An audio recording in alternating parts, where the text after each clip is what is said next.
So for those who remember, the last talk we gave was on Plato, and that picture we get at the end of Plato is, look, for anything to be good, it has to be ordered.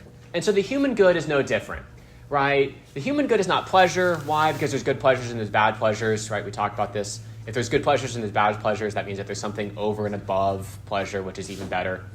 It can't be power because, power in the hands of children is, obviously detrimental and self-destructive. In the hands of madmen, same thing. And we kind of have, some children in us, right? And some kind of madman in us. So maybe power is not good for us all the time. Again, if it's sometimes good, sometimes bad, that can't be the highest good. And so Plato says, look, it's got to be order. It's got to be the reason ruling over the passions.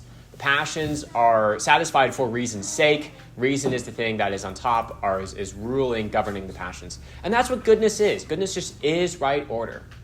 And that's kind of the picture we were left with.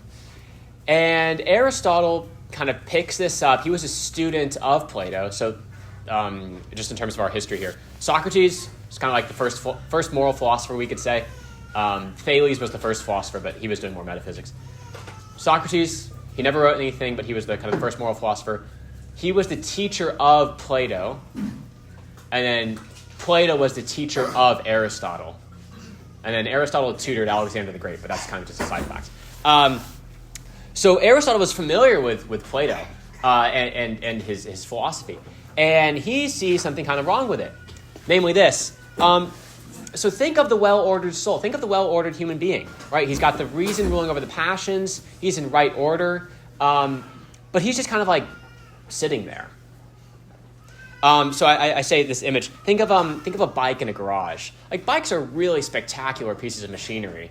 You look at all the gears, all the teeth on the gears and different forces. You can look at all the physics of this is very cool.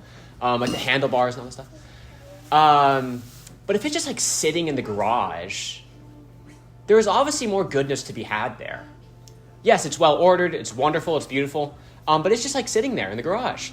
Now think of the bike now on the trails, and it's going, and someone's just kind of pushing it to the limits. That's a bike really flourishing. That's the bike, if we can speak it this way, at the height of its goodness. So I'm going to kind of that's just kind of an appetizer, as it were, in terms of how Aristotle is going to be responding to Plato and saying, yeah, he's right, but not all the way. And so he kind of, I think it's Jacques Maritain who says it, he perfects Plato's philosophy. And he says the philosophy ended there, which is kind of interesting. And we could talk about that at the end, what that means. Okay, so we're talking about ethics, talking about Aristotle's ethics, and we're talking about the highest good, right? We're not just interested in a good, it would be good to do X. We're interested in what's the human good, the highest thing, again, kind of back from the last talk, such that at the end of our life we would say, if we achieve this good, we would say, I lived a good life. There are no regrets. That's what Aristotle is after. And so this is ethics, right? This is ethical decision-making. And this is kind of the first point that I want to bring up, because this presupposition is pretty dangerous if we don't get it off the ground in the beginning, which is that ethical decision-making is all-encompassing. So, and I used to have this idea where it's there's life, and then there's ethical decisions, right? Where you stumble across an ethical decision, as if it's something out in the wild, oh look, it's an ethical you're going to the bank and then the teller gives you too much money, and then you're whoa, okay, this is one of those ethical decisions I have to make. I have to return the money. But really, what Aristotle is pointing out is that, okay, so you go to in the morning, you go to the bank, and then the teller gives you too much money.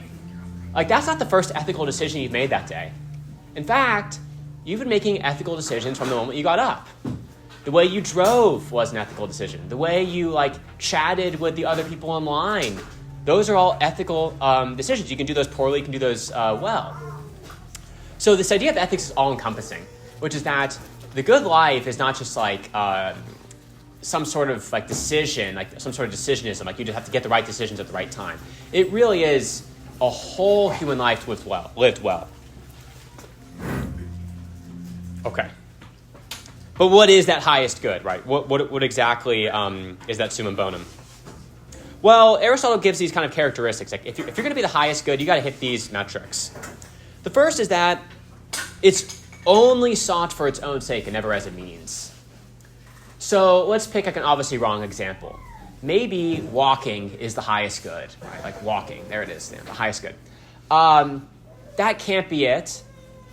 Why? Because sometimes we walk for the sake of something else. And then sometimes we do it just for its own sake. Like, why are you walking? It's like, oh, I need to go to Mr. Trent's philosophy class. Like, oh, okay. Like, why are you walking? Like, oh, I just want to walk. I'm just enjoying the walk. Sometimes it means, sometimes an end. So it can't be the highest good, right? Because if you're doing walking for the sake of something else, that means that something else is better than what you're doing there. So whatever this highest good is, it's got to be sought for its own sake and never as a means. So you can think of the like kind of the why question that children love to ask, but just kind of do it all the way down. Like, well, why are you going to the store? Well, I need to pick up dough. Well, why do you need to pick up dough? Because I need to like make bread. Why do you need to make bread? Ask that question enough times, you should get to an ultimate explanation where it's like, that's just brute. Like, don't you get it? Like, there's just no further answer than this. And that would be the highest good. So your child's asking you, why X, and you say why, well, why Y, and then why Z. And eventually you get to, well, because it's good to do so. And you say, well, why is it, like, why should we do the good? That's the nonsensical question. That's where questions come to an end, right? So this is how you can get the child to stop. It's like, Mr. Trent told, that's a nonsensical question. And it's true, right? Once you get to the highest good, it's nonsensical to ask why. It's like, that's just the definition of the highest good. It's the thing that's sought for its own sake and never as a means. So Aristotle says, okay, we got to aim for that. And it's got to be sufficient. So it's got to be a kind of the ultimate explanation of our actions in the highest sense. But it also has to be sufficient, such that if you have we'll call it, we don't know what it is yet, we'll call it X. If you have X, it's not like, okay, great, I have X. Now, like, would that I just had, A, B, and C to go along with it. Like, I have X, but, like, it would be better if I had A, B, and C, too. Right? Then we're not dealing with the highest good. The highest good has got to be, like, once you have it, you're, like, content. You don't want anything else. Like, you've achieved it. There's nothing else to be had. You have the highest good. So it's got to be sought for its own sake, never as a means, and it's got to be sufficient. Once you have it, like, there's nothing else to seek. So let's just kind of go through these false candidates. We can probably already preempt to see where these go wrong. Aristotle, like Plato, as a good philosopher, kind of goes through a dialectic. Right? Philosophy is a dialectical process. He says, well, maybe it's like money. But right off the bat, we can see, well, it can't be money, right? I was talking about this. I taught philosophy this semester to freshmen, not ethics, but I was kind of chatting with them about it one time. And I was like, well, why can't money be the highest good? And they were like talking, I don't know, they were trying to give like the pious answer, and good for them. But it's like, no, there's something even like more like metaphysically wrong with this. Like, money can't be the highest good because nobody like wants money. Like, you want what money can buy, right? It's only just a means to an end. If I gave you $1 billion, I said, here you go. Like, I really did give you $1 billion. But I said one condition. You can't spend any of it. You would just, like, okay, so you've given me paper, right, at this point. So money can't be the highest good. Why? Because it's always a means, never an end, and never an end of itself. In fact, it's useless, maybe even a burden if you can't use it as a means. So maybe it's honor and praise. So he's writing in Athens, right? And so the honor culture is pretty high then. So there might be people just like thinking, honor and praise is what I'm after. Right? I want the glory. And he says, well, that can't be it either, because that seems like a pretty fragile thing. Because if you notice, when I say that, when I predicate praise or honor to me, what I'm really predicating is a property about other people. So when I say Mr. Trent is well-liked, that's not like a property about me. That may or may not be true. But it's actually a property about other people's relationship to me. So it's not even my own good. It's dependent upon other people. And that's like a really precarious game to play because the crowd is notoriously fickle. Right? So if my good is inextricably bound up with you guys all honoring me, like that's like putting your eggs in a really flimsy basket. Because you guys could change your mind, right? Maybe the next philosophy teacher is like even better and you guys like forget about me. Right? And I lose the highest good. That would be bad. But the highest good is supposed to be something more robust than that, not something that's easily lost. And lastly, there seems to be this idea that when I'm honored or praised, I'm being honored and praised because of some goodness in me. So it's actually kind of contingent upon a goodness, which, you can't have like a goodness that's contingent upon another goodness. That would be probably some sort of contradiction there. Lastly, pleasure. So I'll give you a new argument against pleasure. I think it's good. I think we should just always rehearse and come up with new arguments against for why pleasure can't be the highest good. Because, as Aristotle points out, that's the constant temptation. It's just that's where we mess up. Aristotle just says most errors just come from pleasure and pain. It's so true. So if we can just really get that down, it's not say it first thing in the morning after your prayers, not the highest good. We'd be in a good spot. So he says pleasure is weird. It can't be the highest good because our pleasures conflict. Like when we're sick, the one pleasure that we want is to be healthy. But when we're healthy, the one pleasure we want is who knows? It changes, right?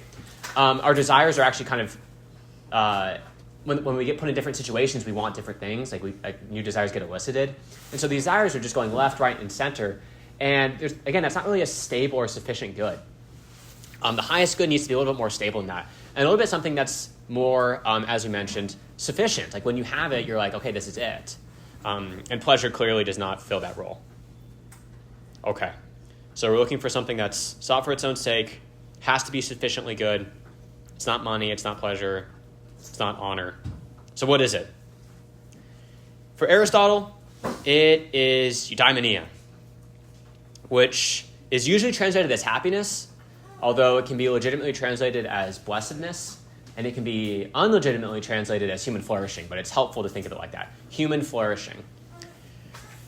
So think of a tree that's planted near the river and that is full of sap, green even in the winter. It's just a really good tree. It's a flourishing tree.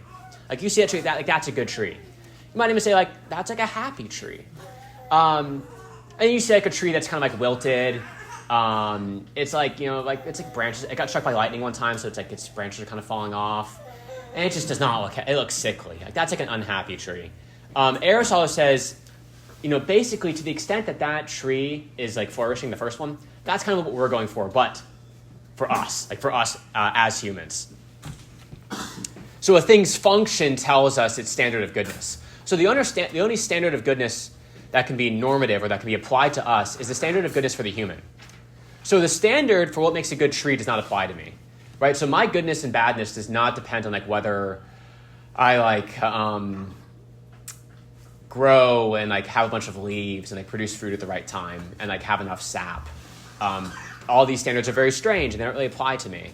In like manner, the standard of goodness that applies to a dog isn't being 20 feet tall and having a very long trunk. That applies just for elephants. So the thing's own nature determines its standard of goodness, and that's going to. And its goodness is going to come about through its function. Okay, so a good piano player is one that plays the piano well, right? Its function. Think of the bike. The good piano player is just kind of sitting there. He can play beautifully, but he's just sitting there. That's not the highest good. That's not it. Kind of full flourishing. It needs to be playing. It needs to be action, doing its function.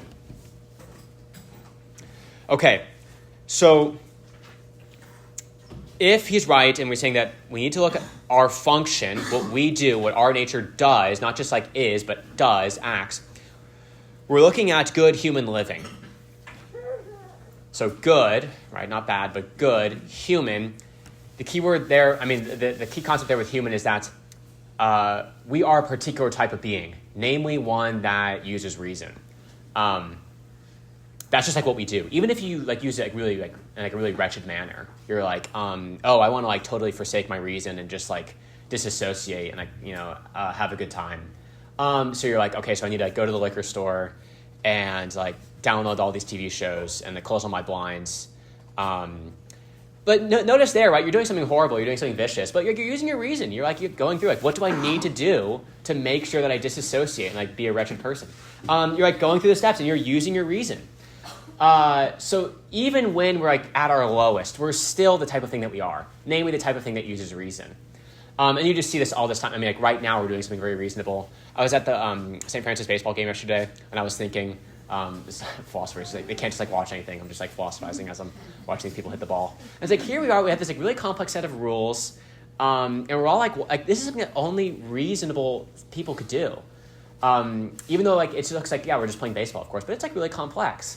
If you were to try to explain it to someone for the first time, you would kind of see what I mean here. This is just our function. This is just what we do. We use reason. So Aristotle, right, this is definitely going to come into play. He's going to say, well, look, if that's our function, then our goodness is inextricably bound up with that, with reasoning well and acting in accordance with reason. So what's his definition then of eudaimonia? He says, what's flourishing? Flourishing is, there's like many different formulations of the definition. This is the one I chose. Is a full life of virtuous activity with the necessary temporal goods. So Aristotle's kind of interesting because he's like going along and you think, he's just going to say virtuous activity, but he like adds these other stuff. He says full life because like if you're like a rational agent living in accordance with virtue, but you're like, your life ends at age like 13, he thinks like that's not a good life. That's not a flourishing life. That's like a tree that's like really promising, but gets kind of chopped down in its early years. So he thinks you got to live a full life. So like 70 years, 80 if you're strong, right? And then necessary temporal goods. Aristotle's kind of a realist. He's like, if you're living the virtuous activity, but you like, I don't know, at the age of like 6, you like lose one arm, and at the age of 12, you lose another arm, and then you go blind at age 15, and then you lose both your legs at age 22. Like, I'm sorry, you can't be happy. Like, you can't. Human flourishing is off the charts for you, or off the cards. Why? Because like you don't have the necessary temporal goods. So he thinks like you got to have like food and water, and he'd probably say like he's definitely gonna say you need society, you need the polis, you need the town. And I'm actually not sure where, I don't think he enumerates like these are the necessary goods, but he says like you just kind of need like the good stuff in life, or else you're not going to be happy. Although he's not some sort of like hedonist, right? He doesn't think like you need a mansion and all this stuff, as he's going to talk about temperance as a virtue. Okay, so that's all of the groundwork. And that's really, in some sense, we're already kind of finished. That's the highest good for Aristotle. But this is where the beauty of Aristotle really comes out, is that like we don't just do this thing called like human living, right? So we already said like that's the highest good is virtuous human living. But like like when you ask me like, oh Jack, what'd you do yesterday? I don't say like weird question. I was just like human living, man. Unless I'm in like a highly like surfer context or something. I was like, oh, I did X and I did Y and I did such and then I did such. Like I tell you individual things. So our actions can be specified based off of their object. First, I had breakfast. That's an action that is specified by the object, namely like interacting with food or something like this. And then I like watched a baseball game. That's an action that's specified by its object, namely like leisure. And then I prayed, right? An action that's specified by. So this is where we get the virtues. And a virtue is just an excellent, unchanging state of soul. And I have flipped around. An unchanging, excellent state of soul.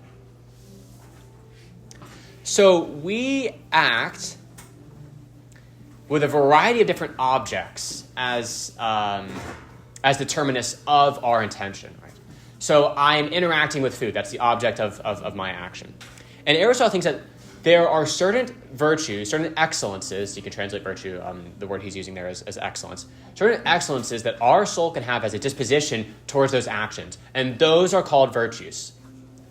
So there's like this constant temptation to think like virtues are like these like to reify them, which is just like to make them like substances. Like there are these little things called virtues that are in your intellect somehow that are like, oh, and there's patience, and patience is strong because I have a lot of patience. I don't know, there's always a temptation to me to think of the virtues like, as individual things. But they're not individual things. They are habits that are formed in the soul, and the habits are specified by their relation to an object. So that's what specifies the action, and the action specifies the virtue. So really quick, I just want to say this up front. We're going to talk mostly about the moral virtues today. Aristotle says you get the moral virtues by practice. You get the intellectual virtues by teaching. So you guys are growing in the intellectual virtues right now, hopefully. But you get the moral virtues by practice. And that's where you get Aristotle's idea of habituation. So habituating yourself to the good. And I haven't done like a historical search on this, and I probably don't, I don't even know where I would start with that. But like we have all these connections between like sports and like the virtuous life. And I'm like pretty sure that's coming from Aristotle. Moral virtues are formed by practice. In the same way that, you stand at the free throw line and you shoot 100 free throws every day after practice. And then eventually when you get to the free throw line, right, that object, namely shooting from whatever it is, 12 feet, it becomes a habit where you are habituated to doing what's right That's like a moral virtue for Aristotle. And again, like I said at the beginning, this is ethical decision-making, which means that it's all-encompassing. So there's like a right way to do like the smallest, like there's a right way to brush your teeth. Right? There's like a right way to like tell a joke to your colleague. There's the right way to take an insult. I mean, like we could go down the list. Everything that the human being does as an action can be perfected as a moral virtue. So the top of page 2 here. So let's look at virtuous piano playing, right? We'll kind of pick like a very tactical one for us just to wrap our minds around. So think of the virtuous piano playing. This person plays the piano at the right time, in the right way, towards the right people for the right reason. Aristotle's going to say this for like every single virtue. It's just you're doing these things. You're doing it at the right time, in the right way, towards the right people for the right reason. So the virtuous piano player plays at the right time. You can imagine like the concert pianist, and it's like 5 minutes till the show starts, and they just like start playing. It's like, wait, we're supposed to introduce you. We're supposed to everyone to get quiet, right? They're playing at the wrong time. They messed it up, right? But the virtuous piano player plays at the right time. They play it the right way. This one's more obvious. If you're supposed to play Bach's Prelude in C, and you're like, I don't know, you like, transpose it to like C sharp. Like, okay, you're not playing it right, not in the right way. Playing it for the wrong people. This gets more obvious when for other virtues. For the right reason. This is kind of an interesting one. Aristotle would say for it to be a virtue, which again is just an excellence of the state of soul in accordance with some action, which is in accordance with some object, you have to do it for the right reason, right? So, as we'll talk about in a second, let's pick an obvious one. You're good with your money, like you're liberal with your money in a way that you donate it. If you're like donating it because like, oh, I want everyone to think I'm a great guy, like you're not virtuous. You might be doing a virtuous an act that is virtuous, but that's not a virtuous act. So this is a very important distinction. In the same way that if I like go over to the piano and kind of I don't know, just kind of like a whim and just start like hitting the keys, and it just so happens that I play like a really impressive jazz standard because I'm like using all these like complex chords. But I mean, I had no idea what I was doing. I was just like banging on the keys. That's not virtuous piano playing. That's just like, it just so happens to be an act of, it just so happens to be playing the piano virtuously and not virtuously playing the piano. Right, so that's the distinction there. If you're virtuously playing the piano, you're doing it for the right reasons, and you know what you're doing. If it just so happens to be an act that's good, that's not really virtue. Okay. But then what is virtue, right? What is that right way? And so I'm sure you've heard this. Virtue lies in the mean. So let's pick another virtue. Let's pick wittiness as a virtue. Aristotle has this line. He says it like a million times in the Nicomachean Ethics. He says, everywhere where there's excess and defect, there's the intermediate. So the way you find the virtue is by recognizing that there's a way you can do it poorly to the excess, and there's a way you can do it poorly in the defect. So, and again, if that's kind of too abstract, let's just take a practical example. You could be like really boring. Like every time someone wants to talk to you, you just talk about how interesting Aristotle is. And it's like, okay, dude, like checking like how long do I have to talk to this guy? Or you can be like the class clown. Not that I had experience with this. But where it's like there is like you will tell any joke. Doesn't matter how, like you will do anything to make people laugh. There is nothing you want to. You'll embarrass yourself. You'll make fun of other people. Like there is no bar that's like too like no. I'll tell any joke to make people laugh. You're the fool, right? And then there's the middle, which is like the witty person, and they can like make a joke. They can take a joke. They say it at the right time, in the right way, towards the right people for the right reason. Right? Like we understand this. Like I'm not going to. It's like there are certain jokes that I can like make with my boss, but I can't really make with, that I can make with my friends, but I can't really make with my boss. And perhaps vice versa. I haven't really thought about that. At the right time, right? It's like during consecration, that's not the time to make a joke. And again, for the right reason. Like you want to tell the joke because it's good to do so. If you're telling a joke because like you want people to think that you're cool or something like this, that's not virtuous joke telling. That's not being witty. That's like being deceptive. Or, I'm not sure what vice Aristotle would call that. every single virtue, right, including wittiness, is told because, this is good. This is an excellence to do this, right? It's good to do this, and that's why I'm doing it. Hence, that's the right reason qualification. And you could see why we would think this is a good ethical decision. Like, so take the boring Aristotle guy. If it's like not very pleasant to talk to him, then it's like a burden to like be around him. And then really, that's like a burden on society. And society is like how we flourish. So if you're boring, you're kind of like bringing about the downfall of society. And you could see why we would say like, that's a bad person. So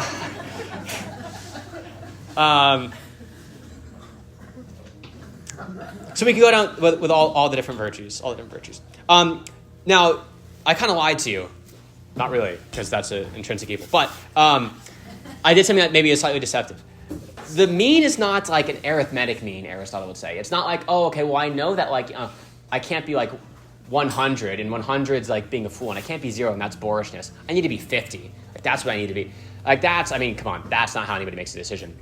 It is true that we do find the mean by withdrawing from the two, the excess and the defect, but the mean is not like in the middle, if I can put it that way. Sometimes mean is closer to one of the extremes than the other. So take courage. There's a classic example. On the one side, you have cowardice, right? Cowardice, this person, courage is that virtue which is specified by the object of dealing with something fearful. So you develop the virtue of courage by dealing with stuff that's scary. So when I'm like eating a donut, I'm not developing courage there. I'm developing temperance. Why? Because I'm dealing with food there.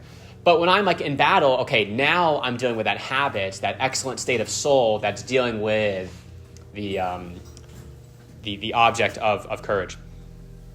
Dealing with it's the virtue of courage because I'm dealing with the object of something that's fearful. And I could make a coward. Every time there's something fearful, I run away, and I'm like terrified. Like I can't even like talk to the bank teller because I'm too scared I might mess up or something like this. You can see how that'd be horribly crippling. But it could also be like a rash person, where there's again like nothing I won't do. Pick the field of battle, right? Where it's like officer, I know there's 100 guys up there and there's just you and you don't have a gun, but you should go and do it anyways. That is like you're being rash. Now, the courageous person is the person who acts at the right time, in the right way, towards the right people for the right reason, when he's approached something that's fearful. So he's willing to do something scary, but he does it for the right reason, in the right way, at the right time. Like when it's time to die, he's like, okay, now's the time to die. I'll just do it. But courage is closer to rashness than it is to cowardice. So the rash person is actually the one who, in terms of vis-a-vis the coward, he's actually closer to the courageous person. And if you're a coward, the courage actually looks like a rash person. So there's always this kind of weird problem of perspective, where if you're a coward, the person who actually is virtuous looks like they're doing it in excess. And if you're a rash person, the person who actually is courageous looks like they're doing it in defect. It's very strange. This is why it's very difficult to discern whether the person is being virtuous or whether you're being virtuous because of the problem of perspective. But it's closer to being rash. And so Aristotle would say the way you kind of like find the mean for yourself is you find out like what your disposition is. Like, I don't know, I tend to be a coward. And he says, bend the stick the other way. So like I tend to be a coward. Let me act like a little bit like on the rash side. Let me err on the side of being rash, and then I'll probably hit the mean. Again, the virtue of temperance. He says, so temperance for the two sides. Defect is, defect is like insensitivity, like you can't enjoy food, where like like someone like offers you a donut and you're like, oh, that has like 4 grams of saturated fat, and I'm on this like crazy diet. It's like, okay, that guy's obviously a burden on society too. And then you have like the glutton, and we kind of know what that is. And then in the middle you have temperate person, but he's actually closer to the insensitive person. He's actually closer to the guy who can't enjoy sense pleasures. So if you're like, well, I tend to be kind of on the gluttonous side, well, bend the stick the other way, and like, then you'll end up hitting the mean. It's funny, this is kind of, I want to throw this in there, but there are some moral absolutes. So Aristotle would say, like, how he said that every single action can be perfected? He's like, well, some of them just can't. Like, there's no right way to steal. Like, oh, I stole the right things at the right time for the right way, towards the right people for the right reason. I'm like a good thief and I'm virtuous. And that's like, no. He goes into like murder, adultery. He goes through, I think those are the big three he mentions. Where it's like, no, you can't do that right. That's not an excellent state of soul. Okay. Now, if you notice, right, I've been talking about the good life, and I haven't mentioned the word pleasure once. Like that seems pretty harsh, Aristotle. Like you're tying up a heavy burden here.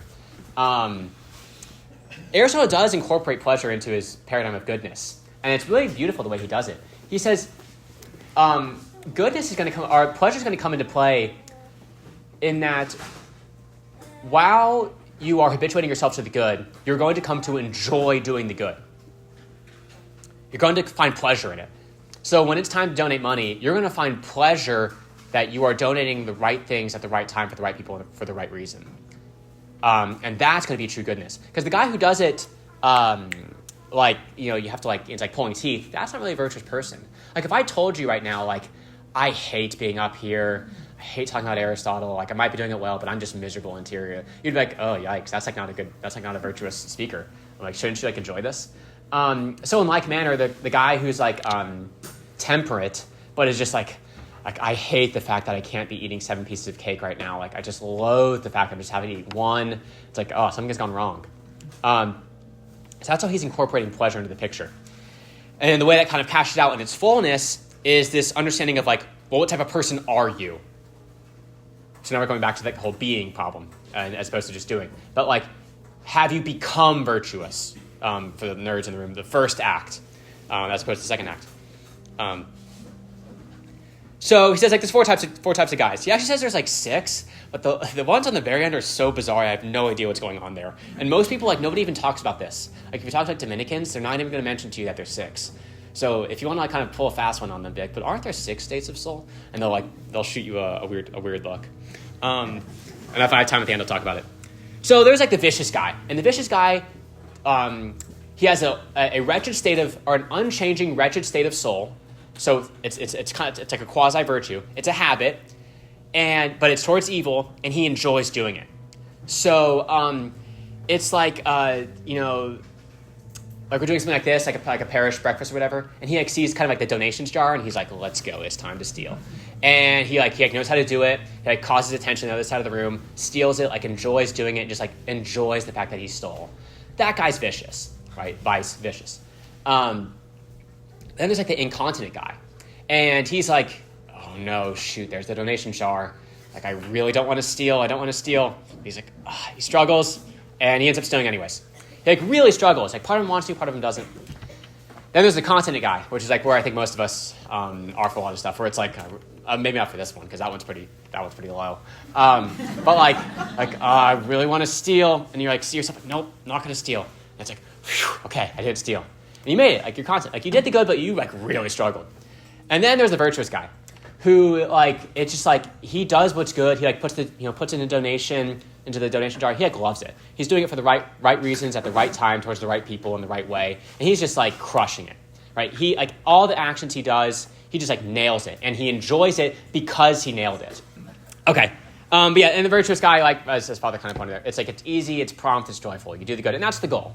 That's the goal. The goal is that you're not like white knuckling your way through life, just like making decision after decision, making ethical decision after ethical decision. Like, yeah, okay, fine, I'll do this, yes, and you're just like really struggling. But eventually, you're just kind of like in the groove.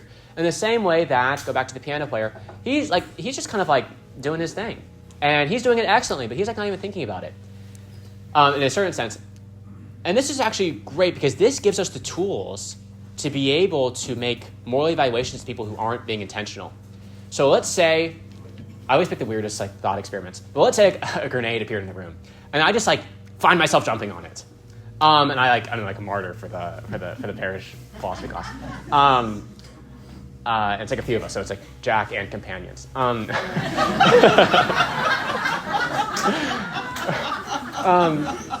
I just like found myself doing it, so I didn't even like it wasn't even an intentional decision. This paradigm gives us the tools to say it was still a good act. Why? Because I became the type of person that it was second nature for me to jump on the grenade, right? So do you guys see how that works, right? Where some actions we do we don't even think about, but we still want to be able to say that it's a good act.